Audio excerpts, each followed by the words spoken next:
অর্থটার ব্যবহার যাতে সর্বোচ্চ পর্যায়ে হয়। নারী উদ্যোক্তাদের জন্য 1000 কোটি টাকার যে ফান্ড করা হয়েছে সেটাও আমরা স্বাগত জানাচ্ছি। প্রোঅ্যাক্টিভলি পদক্ষেপ নিতে হবে যাতে কিনা সত্যিকার অর্থে এটা আদায় করা যায়। এখানে খুব একটা আমরা অ্যাম্বিশন দেখতে পাচ্ছি না।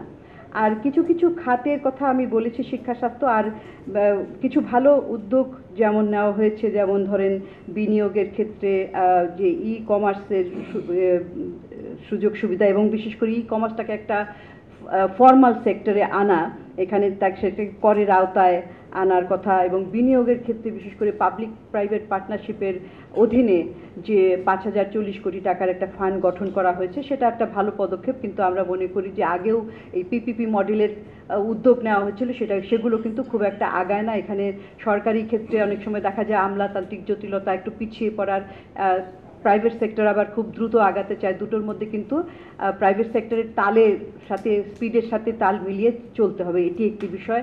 আরেকটি বিষয় খেয়াল রাখতে হবে যে এটা এই অর্থটার ব্যবহার যাতে সর্বোচ্চ পর্যায়ে হয়। নারী উদ্যোক্তাদের জন্য 1000 কোটি টাকার যে ফান্ড করা হয়েছে সেটাও আমরা স্বাগত জানাচ্ছি।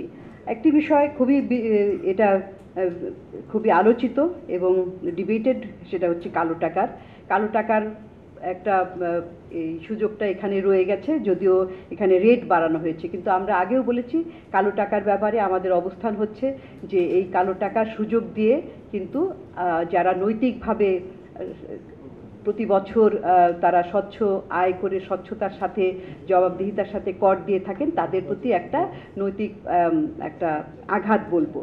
কারণ তাদেরকে মোরালি একটা ডিসকারেজ করা হয় কিংবা মোরালি ডিমোরালাইজ করা হয়। তো এইটা দুটো জিনিস প্যারালালি চলতে পারে না, কারণ এগুলো করে কিন্তু আগে আরও ছিল যে করের হারটাও কম রাখা হতো, এখন করের হার বেশি রাখা হয়েছে।